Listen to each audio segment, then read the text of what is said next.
I call home. Tuscaroras to the mighty Ohio, hills of old Muskeg on these hills that I call home. Hey guys, welcome to my podcast. This is the Orijenn Fibers podcast. It is a podcast about knitting, spinning, crocheting, weaving, all the things that I like to do. And I'm a little bit late. I think I podcasted last time about a week and a half ago, and I've been busy working on things, but it's been hard to figure out how to do this week's podcast because 3 of the projects that I'm working on are secret test knits, but I've also been doing a lot of spinning. So I'm going to show some things that I've purchased. I'm going to show some spinning that I've done, and then I want to talk about my electric spinning wheel. It's an eel wheel. I believe it's a 5.2, and I saw there were some reviews online about that wheel, but I kind of want to cover that if people have questions about it or are thinking about getting one. I think it would be helpful to if you want to be a new spinner, or if you're been spinning for many years and you want to get an e-spinner. So I'm going to touch on that just a little bit. This may be a short podcast this week. I'm pretty excited about some of the test knits that I'm doing, but like I said, they're secret and I can't share them. I just finished one for Nomadic Knits. I talked about that last time. I cannot share what that project is, but it turned out really beautiful. I'm so excited that I got to test that. And when that pattern comes out, I can share that with you guys. Everything in those publications are always really well done and really well written. So I know that you guys will like them when I get to share them in a few months. So that'll be exciting. I'm also working on something for Harrisville Designs. They sent out a test knit email, like asking for people to take part in a few of their projects that they're working on. I can't share what it is, but it's the first time that I've been provided yarn for a test knit, so I'm pretty excited to try some yarn that I've never tried before.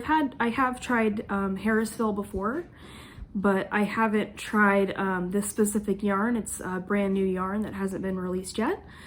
And I think it's going to be really fun. So I can't wait to share that with you guys either. It'll come out in a couple months, I believe. So that'll be pretty fun. I have 2 finished objects to show you. And I don't know if I want to call them finished objects because they are yarn. But I did get some more of Mary Brown spun up. And so this is one of my Shetland sheep. And this is my only brown sheep that I have. Her wool is the finest of all the sheep that I have. And so I always get her roving made up separately than the others. Like some of them I'll combine together, like my grays and my whites. Next year I've decided I'm separating the white from the gray and from the brown. Like all the different colors are going to be separate for different preparations so that I can dye. I'll show you guys here in a second. I have dyed some wool this week or last week. But it was dyed over gray wool, so believe it or not, it turns out pretty well. You wouldn't think that wool that's gray would dye up very well, but it's pretty vibrant for what it is. Oh, I forgot to share. I know people always put this out there. My Instagram is Orijenn, Orijenn Fibers Zville, Zville. That's my Instagram, and my Ravelry is just Orijenn Fibers. Sorry about that. I wanted to get that out of the way before I kept moving on.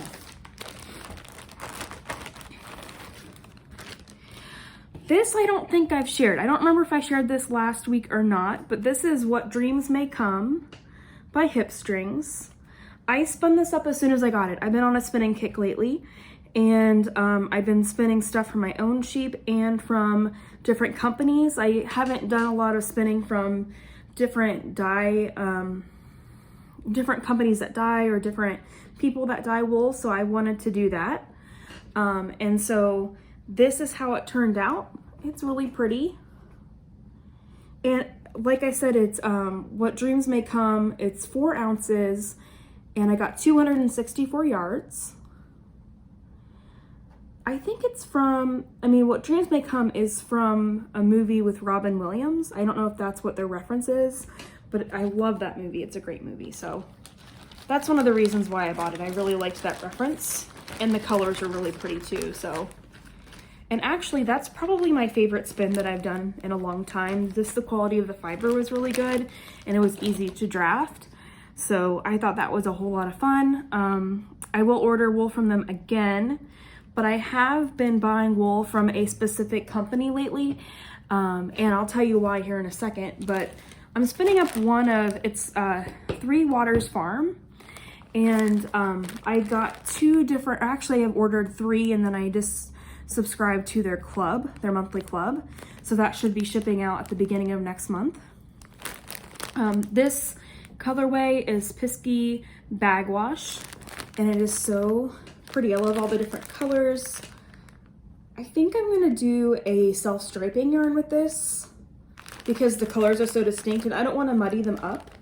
So I'll split it in 2, and then I'll do a 2-ply. So I'll have 2 different bobbins and ply them together. So that's my plan here. I really love this. And then I also got, I think this is this is from their top of the month club. I actually got this one. See, this one wasn't. This one just came out, and I believe they still have some left. But this one, I don't know what year it's from, but I got it from a D-stash. It's hard to see the colors because of there we go. There's some really pretty pinks and oranges, browns, blacks, greens. It's called Living Color, and it's Blue Face Leicester. The other one is Thin Wool Top. So these are different. I've done Blue Face Leicester before, but I've never done thin. So I'm really excited to try different varieties as well. And this was from a D-stash from Ravelry. Someone was getting rid of it, and it was $20. So I thought it was worth, the shipping was included. So I thought it was worth a shot just to get some practice in. I haven't spun a whole lot this year, so my spinning consistency has kind of changed. I used to spin a lot thinner, and it's gotten a little bit thicker, so I need to get back to spinning more. And so I've been really into that lately, so I'm pretty excited.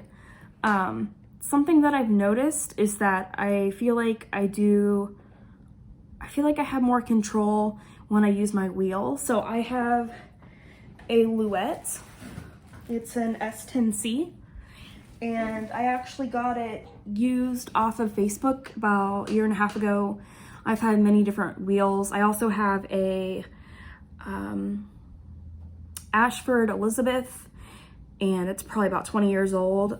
It was a really rare find that my grandmother, she had someone working for her that had a spinning wheel, and she brought it up in conversation. And my grandmother's like, oh, my granddaughter spins. So she bought the wheel from the woman for like $100, and it's in pristine condition, and it's a double drive, and so I can spin really fine on that as well.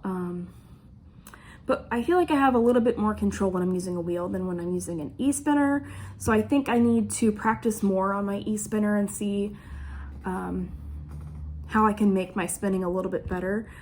I do like my e-spinner because, and this sounds really silly, but at nighttime I can actually spin in my bed, which sounds really weird.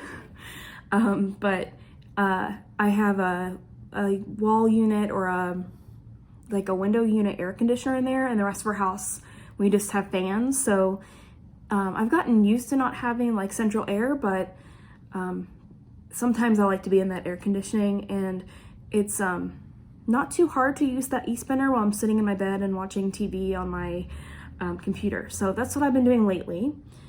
But my plan is to get a woolly winder for my Luette and start using that more as well. And I'm going to spin my Shetland on my Luette, and then my color, like the different dyed yarn or wool that I have, I'm doing that on my e-spinner. So kind of designated like different purposes for different wheels and what I'm going to do for that. So that's where I'm at with my spinning. I have three more things to share.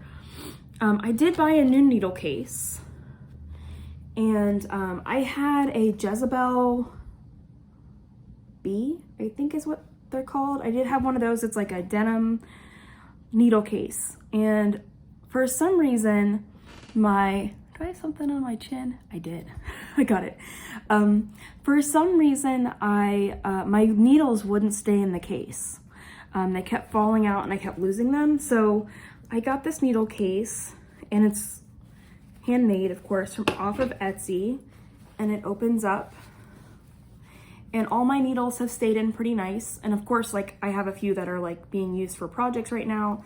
It has this little zipper pouch over here, and I didn't do show notes this week, so I need to see.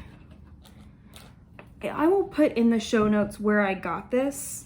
It didn't take very long to get here, and it's really, really cute, and it functions very well. So I would recommend this case.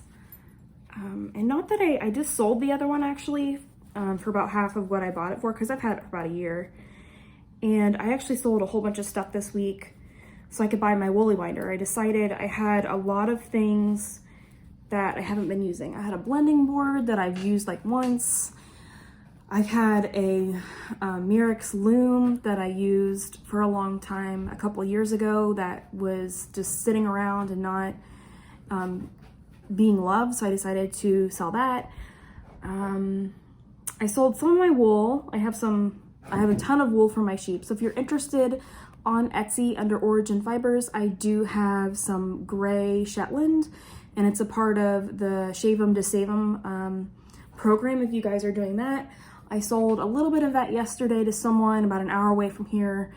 They found me on Etsy, so I shipped that out today.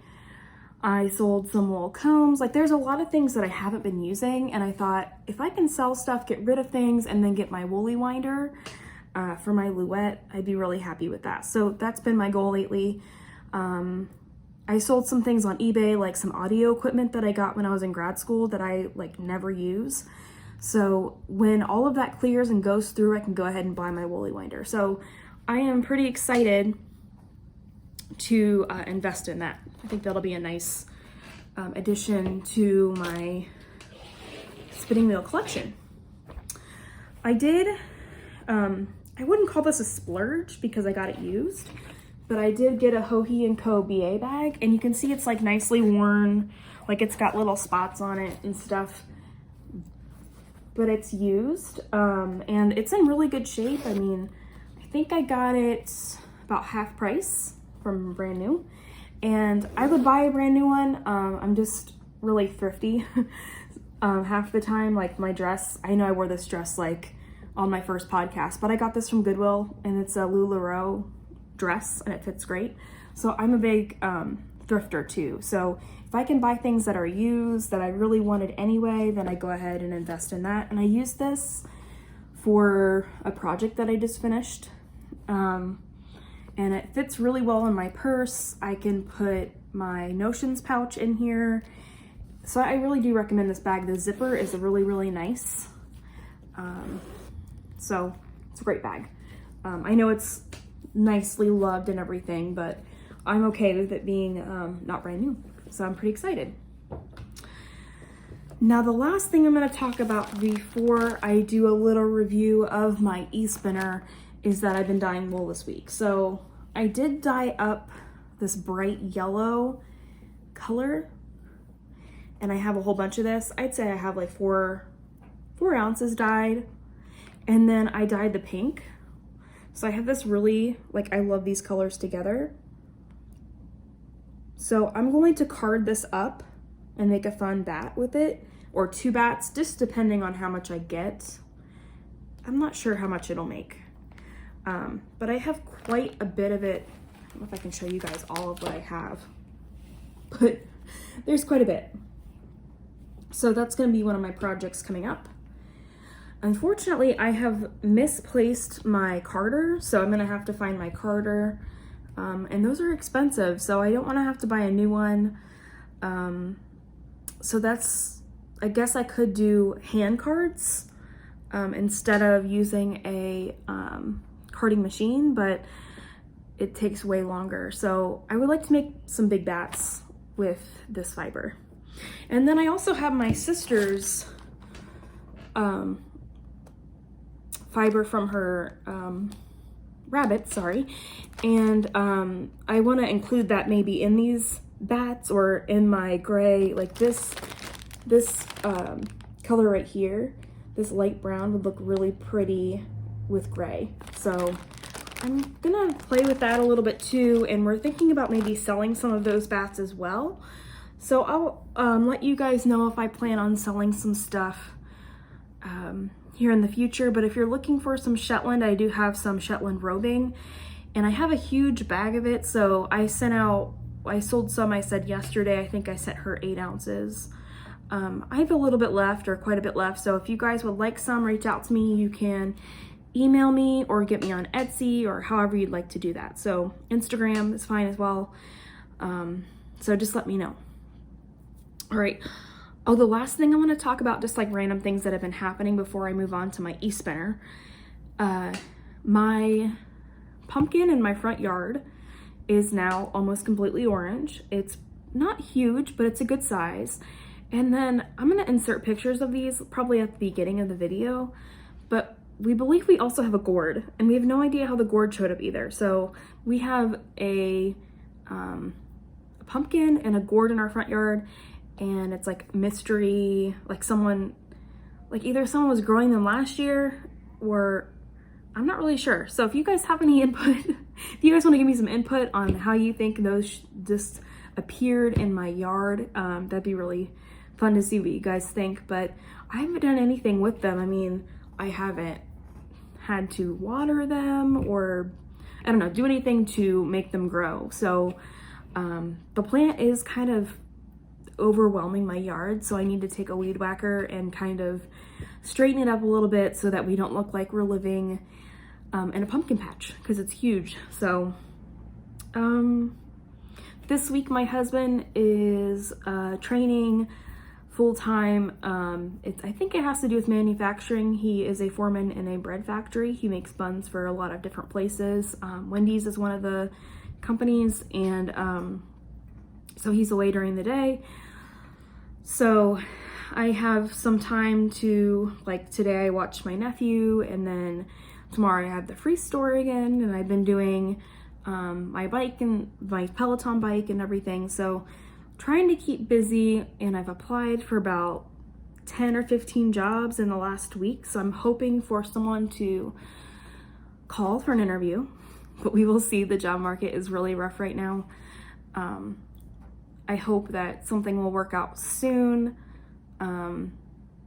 Just trying to stay positive. But the good thing is we, no matter where we are right now in our lives, and I know I was watching the Woolly Thistle, their shopcast, and she was kind of saying the same thing, like we all have our knitting or we all have our spinning or whatever we do to keep us busy. And I think that's been something that has been really positive throughout this whole COVID situation, is that even though I lost my job, like a lot of people did, I've had other things to keep me busy and feel productive.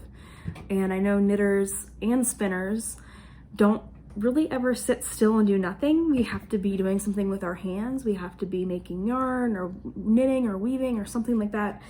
So I think that's a really great thing that can make us feel productive, even if we're not necessarily working or working a job. Or I don't have kids either, so I'm not working at home or anything like that. So yeah, so I think that's a huge blessing for a lot of people in the fiber community right now. And also online connections are really big right now. I think the knitting community, spinning community have been really great about reaching out to one another and supporting one another and things like that. Like even the reason why I have bought several of these and joined the Three Waters Farm, the reason why I have subscribed to her club is because as soon as I bought something, the first thing that I'm spinning on that I'll show you guys here in a little bit, she reached out through Etsy and asked me to be a part of their spinning group, their Ravelry group,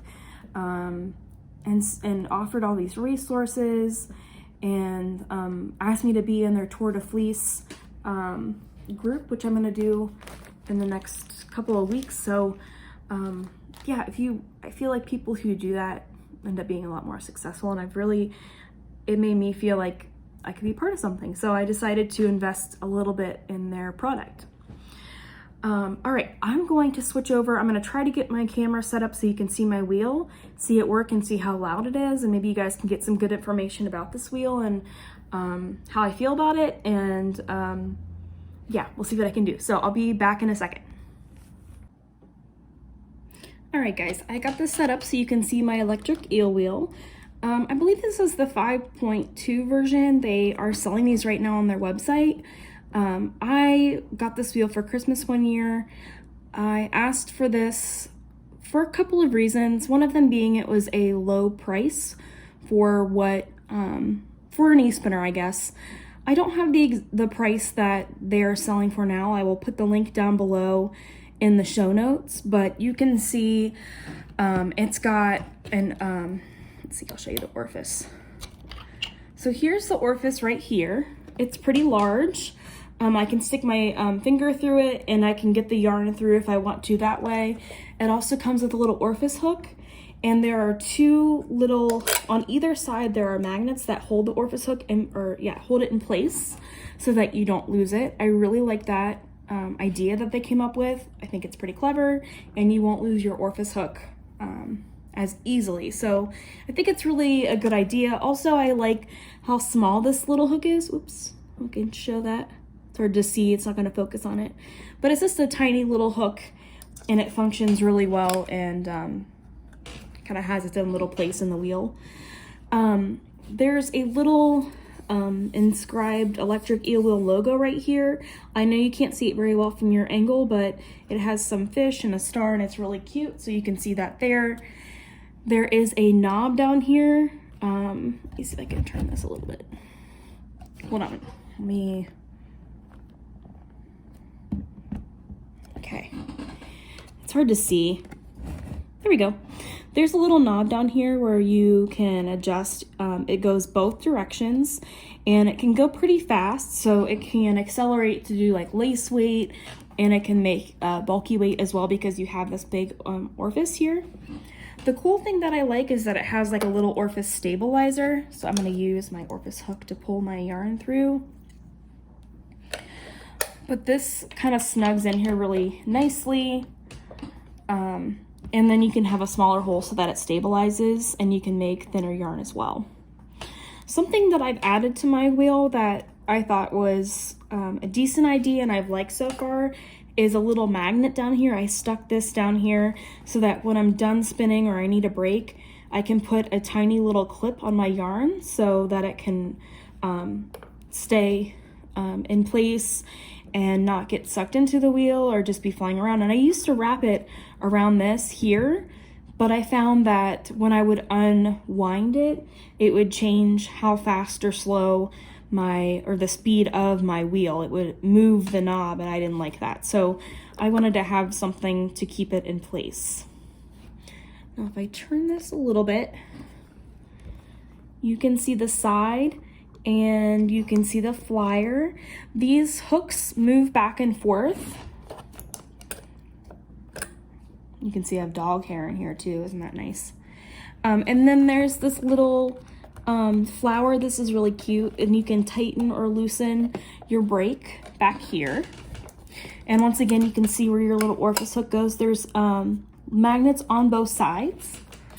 In addition, on the back, you have your power and you have your switch. The switch is, oops, let me see. It's backwards. Okay. The switch is my my pedal that starts and stops the wheel. And then the power is, of course, the power to the e-spinner. Now, the cool thing about this is if you have to make any adjustments to your wheel or if something needs to be fixed that's broken, this little bottom comes off, and there's some fiber down in here. But you can see all of the little mechanisms that work down here, and if it has to be fixed, I'm sure you can send it back in to get fixed or something like that. all of that can just be replaced, and there are magnets holding that together as well. It also comes with this fun little mat. This makes it so it won't slide around.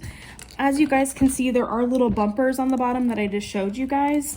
And so it'll work without this mat, but this mat makes it a little bit easier so that it doesn't slide around while you're working. And so I'm going to, let's see, I'm going to show you what it's like to use the wheel.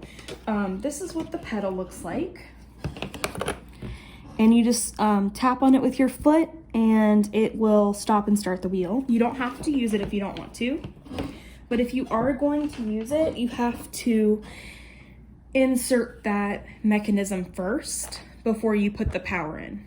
I'm not really sure why it does that, but it's just what the instructions said. So let's see if I can get my wool connected here.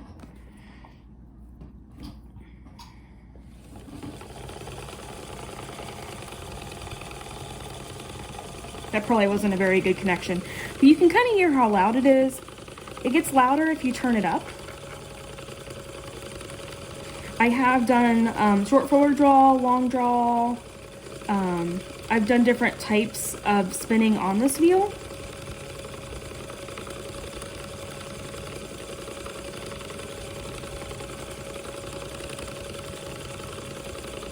And this wool is also Three Waters Farm. It's called Rock and Sand. It's really pretty. It's like browns, blues, blacks, a little bit of yellow and gray. So I'm doing a fractal spin on this.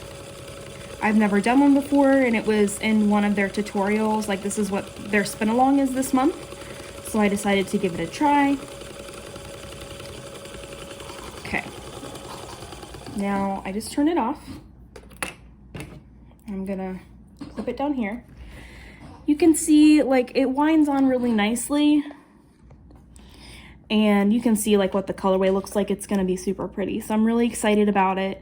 Also, like, to put the bobbin, to take it on and off, there's this little spring mechanism back here.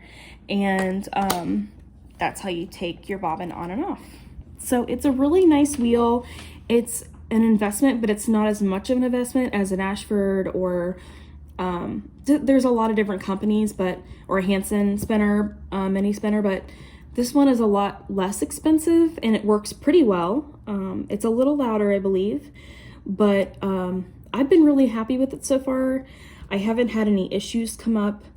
And it's just a nice little wheel. So if you want to take it with you places like on vacation or like I do, sit in my bed and spin at night, it's pretty fun to do that with as well. So let me know if you guys have any questions in the comments.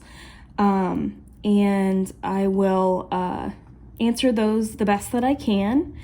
And then also I did mention it will spin clockwise and counterclockwise. I want to make sure you guys know that, because one of their earlier mini wheels, or not the Nano, but I think it was the Mini, only spun one way, I believe.